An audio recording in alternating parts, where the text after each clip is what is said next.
Hi guys, welcome back to my channel. So today I've got another get ready with me, and today's wig is from Myfirstwig, and today I'm working with their CBS 003 wig, and it's also a medium brown lace wig. So it came pre-plucked and it came pre-bleached, so literally all I had to do was just to install the wig and style the wig. The hair actually came freestyled as well, but obviously I decided to go back and add a bit more curls to the hair to make it look, you know, more popping basically. So if you guys want to see how I got this whole look and also my outfit, then make sure you stay tuned and carry on watching, and I'll make sure to leave all the links you guys need to know down below, and I'll catch you guys in my next one. Bye. As you guys can see, the wig came freestyled because it's got some curls in it already, and straight out of the box this hair feels extremely silky.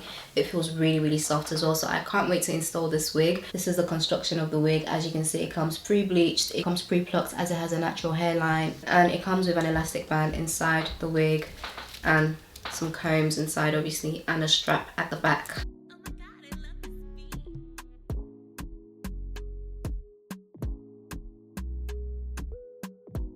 It seems like they've cut some layers into the hair as well, because I can see, you guys can see the front part of the hair is shorter than the rest of the hair, so I do need to go in and pluck the hairline just a bit more, you know, to stop it from looking so wiggish. So I'm going to do that. I'm going to pluck the hairline, and then I'm going to go ahead and cut off the excess lace, then we can install the wig.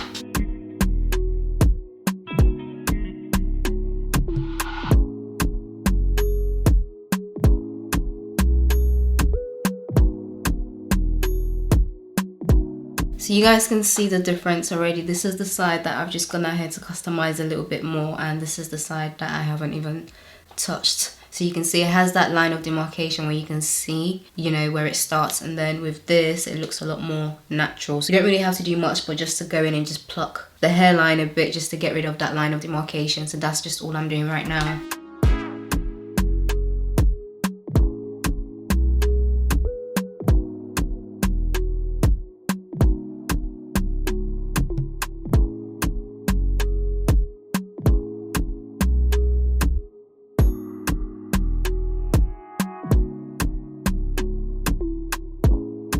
Okay, so guys, I'm done plucking the hairline now, and as you guys can see, it looks a lot better. So this is what the other side looks like as well. So much better, and that line of demarcation is gone.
Okay, so I'm done styling the hair now, and this is what the wig is looking like. Guys, can I just say this hair is so lush. Like, the hair is extremely soft, it's so bouncy, it's so silky. It feels really soft as well. Like, and as you guys can see, it definitely holds curls. So I'm so impressed with the wig. So happy the hair came like already layered, so I didn't really have to cut the hair or do much to it. Like, this is literally more or less how the hair came. I've just gone ahead to, you know, add the curls to it again. So what I'm gonna do now is I'm gonna go get dressed and get changed into my outfit so you guys can see the whole look. So this is more or less like a date night hairstyle slash outfit, like what you can wear if you're going out on a date with your bae or going out on a date with one of your girls. I would definitely rock this hairstyle, and also the outfit I'm about to show you guys as well. So like I said, this wig is from Myfirstwig. I didn't even have to do much plucking because it came pre-plucked, but obviously I had to get rid of the line of demarcation that the wig had at the front. You guys actually saw me plucking the hair, so I'm so happy with this install as well. Like, the hair just looks so good. You guys, let me know what you think down below of this hairstyle and this wig. So yeah, I'm gonna go get changed now, and then I'll be back to show you guys the finished look.